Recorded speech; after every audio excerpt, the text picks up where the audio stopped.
Hi friends, welcome to our channel Swati J Lifestyle. இன்னைக்கு என்ன video அப்படின்னு பாத்தீங்கன்னா, ஒரு 20,000 ரூபாய் சம்பளம் வாங்குறேன் நான் எப்படி செலவு சேமிப்பு எழுதுறது அப்படின்னு ஒரு சிஸ்டர் வந்து கமெண்ட் செக்ஷன்ல கேட்டிருந்தாங்க. அவங்களுக்காக தான் இந்த வீடியோ. ஒரு 20,000 ரூபாய் வந்து நீங்க சம்பாதிக்கிறீங்க அப்படின்னா நீங்க எப்படி சிக்கனமா செலவு செஞ்சு சேமிக்கலாம் அப்படின்றத இந்த வீடியோல ஷேர் பண்ண போறேன். ஒரு மணி சேவிங் டிப்ஸாவும் நீங்க இதை எடுத்துக்கலாம். ஒரு மாசத்துல உங்களுக்கு 20,000 ரூபாய் உங்களுக்கு சம்பளம் வருதுதா, அப்போ முன்னாடி மாசத்தோட சம்பளம் எவ்வளவோ அதையும் நீங்க எழுதணும். சரிங்களா? முன்னாடி மாசம் நமக்கு எவ்வளவு சம்பளம் வந்திருக்கு, ஏன்னா ஒரு டைம் ஒரு சம்பளம் வரலாம். இந்த மாசம் 20,000 ரூபாய் சம்பளம்ன்றது போன மாசம் 21,000 ரூபாய் வந்திருக்கலாம். அதுக்கு முன்னாடி மாசம் 18,000 ரூபாய் கூட வந்திருக்கலாம். நமக்கு மாறி மாறி வரும்போது நம்ம என்ன பண்ணணும், போன மாசம் சம்பளம் எவ்வளோ, போன மாசத்தோட சேமிப்பு எவ்வளோ அப்படின்றதையும் எழுதி வச்சுக்கணும். பிளஸ் இந்த மாசத்தோட சம்பளம் எவ்வளோ அப்படின்றது நம்ம எழுதி வச்சுக்கணும். போன மாசம் நான் இவ்வளவு சேமிச்சிருக்கேன், எவ்வளோ அப்படின்னு பாத்தீங்கன்னா ஒரு 3,000 ரூபாய் சேமிச்சிருக்கேன் அப்படின்னா இந்த மாசத்தோட சம்பளம் வந்து ஒரு 20,000 ரூபாய். அப்ப போன மாசம் நான் 3,000 ரூபாய் சேமிச்சிருக்கேன். அந்த 3,000 ரூபாய் என்ன பண்ணணுமோ நீங்க அதை பண்ணிக்கலாம். நீங்க ஒரு சேவிங்ஸ்ல பண்ணிக்கலாம், இல்ல கோல்டு வாங்கிக்கலாம், எது உங்களுக்கு விருப்பமா இருக்கோ அதை நீங்க செஞ்சுக்கலாம்.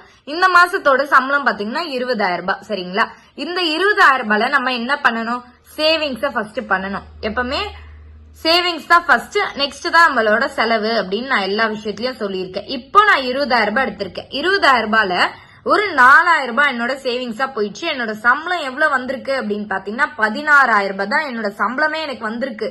4,000 ரூபாய்ன்றது சேவிங்ஸா நான் எடுத்து வச்சுட்டேன். என்னோட சம்பளம் 16,000 ரூபாய் தான் வந்திருக்கு. இந்த 4,000 ரூபாய் சேவிங்ஸ்ல எடுத்து போட்டாச்சு. இது வந்து எனக்கு சம்பளம் வந்ததா நான் கணக்கே வச்சுக்க மாட்டேன். ஒரு 16,000 ரூபாய் எனக்கு சம்பளம் வந்ததா நினைச்சுப்பேன். இந்த 14,000 ரூபாய்ல நான் எப்படி எல்லாம் செலவு பண்ணலாம், எப்படி சேமிக்கலாம் அப்படின்ற ஒரு விஷயத்த பார்க்கலாம். இப்போ இந்த 2024ல விலைவாசி வந்து ஏறி போயிருக்கு. அதுக்கேத்த மாதிரி நான் கொஞ்சம் போட்டிருக்கேன். சரிங்களா? இந்த 4,000 ரூபாய் சேமிக்கு போயாச்சு. இந்த 16,000 ரூபாய் என்னோட சம்பளம் வந்திருக்கு அப்படின்னு நான் நினைச்சுக்கிறேன். 16,000 ரூபாய் சம்பளத்துல நான் வீட்டு வாடகை எவ்வளவுக்கு தேடுறேன் அப்படின்னு பாத்தீங்கன்னா ஒரு 5,000 ரூபாய்க்கு தான் நான் வீட்டு வாடகை தேடுறேன். ஏன்னா ஒரு 8,000 ரூபாய், 7,000 ரூபாய், 9,000 ரூபாய் வீட்டு வாடகை கொடுத்துட்டேன்னா நான் வந்து ஒரு 6,000 ரூபாய்ல என் வீட்டை நடத்த முடியாது. ஒரு 5,000 ரூபாய் தான் நான் என்னோட வீட்டு வாடகைக்காக போறேன். உங்களுக்கு வீட்டு வாடகை இல்ல அப்படின்னா இந்த 5,000 ரூபாயும் நீங்க சேவிங்ஸா எடுத்து போட்டு வச்சுக்கோங்க. 5,000 ரூபாய் முடியலன்னா கூட ஒரு 4,000 ரூபாய் சேவிங்ஸா எடுத்து போட்டுக்கோங்க. இப்ப வீடு வாடகை இருக்கிறவங்க 5,000 ரூபாய் தான் நீங்க வீடை பார்க்கணும். ஏன்னா இந்த 16,000 ரூபாய் சம்பளம் வாங்கியிருக்கேன் அப்படின்னா 5,000 ரூபாய் என்னோட வாடகை இருந்தாதான் என்னால கட்டுப்படுத்த முடியும் என்னோட செலவை. அப்போ ஒரு 4,500 ரூபாய், 3,500 ரூபாய் வீடு கிடைச்சாலும் நீங்க தாராளமா போலாம். இப்போ கிடைக்குது. நீங்க வில்லேஜ் சைட்லாம் கொஞ்சம் உள்ள பாத்தீங்கன்னா கண்டிப்பா இருக்கும். ஏற்கனவே ஒரு வீடியோல ஷேர் பண்ணிருப்பேன் அந்த வீட்டை பத்தி கூட. ஒரு அவுட் ஆஃப் சிட்டி சைட்ல, வில்லேஜ் சைட்ல நீங்க தேடினீங்க, அங்க ட்ரெயின் ஃபெசிலிட்டி இருக்கு எனக்கு போயிட்டு வரதுக்கு அப்படின்னா நீங்க தாராளமா அந்த இடத்துல நீங்க வீடை வாங்கிக்கலாம் வாடகைக்கு. ஏன்னா இப்ப சிட்டி சைடு போயிட்டு ஒரு 15,000 ரூபாய் வீட்டு வாடகை கொடுத்து இருக்கிறத விட நான் ஒரு டிராவலிங் ஃபெசிலிட்டி எனக்கு நல்லா இருக்கு, ஒரு பஸ் வசதி எனக்கு இருக்கு, ஒரு ட்ரெயின் வசதி எனக்கு இருக்குன்னும் போது அந்த சைடு நீங்க வீடு வாங்கிக்கிட்டீங்க அப்படின்னா உங்களுக்கு பஸ்ஸுக்கோ ட்ரெயினுக்கு போயிட்டு வர மாதிரி கொஞ்சம் கம்ஃபர்டபுளாவும் இருக்கணும். இன்னொன்னு நம்ம ஆபீஸ் போற இடமும் நமக்கு இருக்கிற இடமும் கொஞ்சம் சேஃப்டியா இருக்கிற மாதிரி நீங்க பாத்துக்கோங்க. அடுத்ததா பாத்தீங்கன்னா மளிகை பொருள் பொறுத்தவரையும் 1,500 ரூபாய்க்கு போட்டிருக்கேன். எப்படி மளிகை பொருள் நம்ம வாங்கலாம் அப்படின்றத நம்ம சேனல்ல நிறைய வாட்டி போட்டிருக்கேன். நீங்க ஒரு வாட்டி செக் பண்ணிக்கோங்க. ஒரு 1,500 ரூபாய்க்கு மளிகை பொருள் போட்டிருக்கேன். அடுத்ததா அரிசி மூட்டையோட விலை ஏறிட்டே போயிட்டு இருக்கிறதால ஒரு 1,500 ரூபாய்க்கு அரிசி மூட்டை போட்டிருக்கேன். காய்கறி பாத்தீங்கன்னா ஒரு வாரத்துக்கு 200 ரூபாய் அப்படின்னு நீங்க வச்சுட்டா கூட 4 வாரத்துக்கு 800 ரூபாய் நமக்கு செலவாகும். சரிங்களா? ஒரு வாரத்துல 200 ரூபான்னு வச்சுக்கோங்க.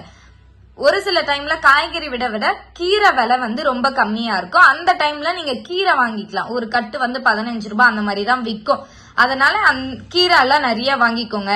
இல்ல உங்க வீட்டுல ஸ்பேஸ் இருக்கு, பால்கனி சைட்லாம் உங்களுக்கு இடம் இருக்குன்னா நீங்களே வீட்டுல கீரை வச்சிருக்கிற மாதிரி பாத்துக்கோங்க. நான்வெஜ் பாத்தீங்கன்னா நான் எப்படி போட்டிருக்கேன் அப்படின்னு பாத்தீங்கன்னா ஒரு வாரம் பாத்தீங்கன்னா 150 ரூபாய் ஃபிஷ்ஷுக்காக போட்டிருக்கேன். ஒரு வாரம் பாத்தீங்கன்னா சிக்கன் பிளஸ் எக்கு போட்டிருக்கேன். ஒரு வாரத்துக்கு பாத்தீங்கன்னா 500 ரூபாய் மட்டனுக்கு போட்டிருக்கேன். இன்னொரு வாரம் பாத்தீங்கன்னா 200 ரூபாய் முட்டையும் பிரானும் எறாக்காக போட்டிருக்கேன். மொத்தம் 1,300 ரூபாய் ஆகுது உங்களுக்கு நான்வெஜ். சரிங்களா? இபி பில் பாத்தீங்கன்னா 500 ரூபாய்க்கு போட்டிருக்கேன். ஏன்னா 500 ரூபாய்க்கு நம்மளால எவ்வளவு இப்ப வந்து இபி பில் கரண்ட் பொறுத்தவரையும் நமக்கு கம்மியா தான் வரும். ஏன்னா நம்ம யூஸ் பண்ற விதம் இருக்கு. டிவி போட்டுட்டு போறது, இல்ல லேப்டாப்ல ஸ்விட்ச் ஆன் பண்ணிட்டே இருக்கிறது, இல்ல வாஷிங் மிஷின் ஸ்விட்ச் ஆன் பண்ண மாட்டோம். ஆனா அன்னைக்கு வாஷிங் மிஷின் போயிருக்கும், ஆனா ஸ்விட்ச் ஆன் ஆஃப் பண்ணிருக்க மாட்டோம் நம்ம வாஷிங் மிஷினுக்கு. இல்ல போன் சார்ஜ் போட்டிருப்போம், ஆனா சார்ஜோட ஸ்விட்ச் ஆஃப் பண்ணிருக்க மாட்டோம், ஆனா எப்பயோ போன் எடுத்திருப்போம். இந்த மாதிரி சின்ன சின்ன விஷயத்த நீங்க கவனிச்சா போதும். பெட்ரூம்ல இருந்து எந்திரிச்சு வந்துட்டு இருப்போம், ஆனா ஃபேன் ஓடிட்டே தான் இருக்கும். சரி, நீங்க பார்த்து கொஞ்சம் யூஸ் பண்ணீங்கன்னா கரண்ட் பில் நமக்கு அவ்வளவா வராது. கேபிள் பாத்தீங்கன்னா 250 ரூபாய் போட்டிருக்கேன் கேபிளுக்கு. போன் ரீசார்ஜ் பாத்தீங்கன்னா 500 ரூபாய் போட்டிருக்கேன். இப்போ வீட்டுல ஒரு 2 பேர் இருக்காங்கன்னா கூட ஒருத்தர் வந்து இந்த மாசம் ரீசார்ஜ் பண்ணிட்டா கூட ஒரு 3 மாசம் வரும் இல்லையா, அந்த மாதிரி நீங்க ரீசார்ஜ் பண்ணிக்கோங்க. சிலிண்டர் பாத்தீங்கன்னா நம்ம எல்லாருமே வந்து 2 மாசத்துக்கு ஒரு வாட்டி தான் வாங்கிடுவோம். இப்ப சிலிண்டரோட விலை ரொம்ப கம்மி ஆயிடுச்சு, 800 சில்லற ரூபாய் தான் இருக்கு இப்ப சிலிண்டரோட விலை. இருந்தாலும் நான் ஒரு 600 ரூபாய்க்கு போட்டிருக்கேன். ஸ்நாக்ஸும் ஃப்ரூட்ஸும் பாத்தீங்கன்னா பழங்கள் பாத்தீங்கன்னா ஒரு 200 ரூபாய் ஒரு வாரத்துக்கு செலவு பண்ணா கூட நமக்கு 800 ரூபாய் ஆகுது. ஏன்னா நம்ம இப்போ வெயில் காலம்ன்றதால நல்லா தாராளமா ஃப்ரூட்ஸ் வாங்கி சாப்பிடணும் அப்படின்றதுக்காக போட்டிருக்கேன். ஹாஸ்பிட்டல் மெடிக்கல் செலவுக்கு ஒரு 500 ரூபாய் போட்டிருக்கேன். ஒரு சில டைம்ல நமக்கு மெடிக்கல் எமர்ஜென்சிக்கு எந்த பிரச்சனையும் இருக்காது, ஆனா இந்த 500 ரூபாய் மிச்சம் சேவிங்ஸா கூட நம்ம எடுத்து போட்டுக்கலாம். அதர் எக்ஸ்பென்சஸ்க்கு ஒரு 500 ரூபாய் போட்டிருப்பேன். ஏன்னா நீங்க வந்து தண்ணி பிடிக்கிற வேலை இருக்கலாம், உங்க வீட்டுல வந்து கேன் 5 ரூபாய்க்கு வாங்கியிருப்பீங்க, 30 ரூபாய்க்கு வாங்கியிருப்பீங்க, அந்த மாதிரி சொல்ல முடியாது இல்லையா. ஒரு சில எமர்ஜென்சிக்கு எக்ஸ்பென்சஸ்க்காக ஒரு 500 ரூபாய் போட்டிருக்கேன். ரேஷனுக்கு பாத்தீங்கன்னா 100 ரூபாய் போட்டிருக்கேன், எப்பயும் போட்டிருக்க மாதிரி. பால் பாத்தீங்கன்னா 23 ரூபாய் ஆவின் பால் பாக்கெட் வாங்கணும் அப்படின்னா ஒரு மாசத்துக்கு 690 ரூபாய் ஆகும், 690 ருபீஸ் நமக்கு ஆகுது. பெட்ரோல் பாத்தீங்கன்னா ஒரு 1000 ரூபாய் போட்டிருக்கேன். மொத்தம் நமக்கு ஆகுற செலவு பாத்தீங்கன்னா 15,540 ரூபாய் நமக்கு செலவு ஆகுது, சரிங்களா. ஆனா நம்ம சேலரி எவ்வளவு நினைச்சிருக்கோம், 16,000 ரூபாய் ஆகுது. மிச்சம் 460 ரூபாய் வந்து நம்ம சேவிங்ஸா எடுத்து வச்சுக்கலாம், சரிங்களா.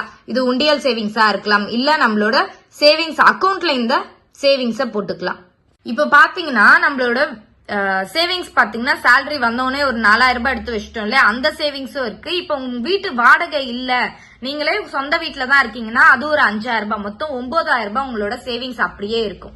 இந்த 20,000 ரூபாய் சம்பளத்துல கண்டிப்பா நீங்க ஒரு 9,000 ரூபாய் ஈஸியா சேவிங்ஸ் பண்ணலாம். இப்பவே நீங்க ரெண்ட் இருக்கீங்க அப்படின்னா நம்ம வந்து 4,000 ரூபாய்ல என்னென்ன சேவ் பண்ண முடியுமோ அதெல்லாம் சேவ் பண்ணிக்கலாம். கோல்டு ஸ்கீம் போட்டுக்கலாம், ஆர்டி போட்டுக்கலாம், பிபிஎஃப் ஓபன் பண்ணிக்கலாம், எஸ்எஸ்ஏ பிரிச்சு சேமிக்கலாம். கோல்டு ஸ்கீம்ல ஒரு 2,000 ரூபாய் போட்டு, ஆர்டில ஒரு 1000 ரூபாய் 500 ரூபாய் போட்டு, பிபிஎஃப்ல ஒரு 1000 ரூபாய், எஸ்எஸ்ஏல ஒரு 1000 ரூபாய் பிரிச்சு நம்ம சேமிச்சோம் அப்படின்னா நம்மளால ஈஸியா வந்து 4,000 ரூபாய்ன்றது 4 லட்சம் வரையும் சேமிக்க முடியும் நம்மளால. ரெண்ட் பாத்தீங்கன்னா ஒரு 5,000 ரூபாய் போட்டிருப்பேன் இல்லையா, அது மொத்தம் 9,000 ரூபாய் உங்களால ஒரு மாசத்துல ஈஸியா சேமிச்சிட முடியும்.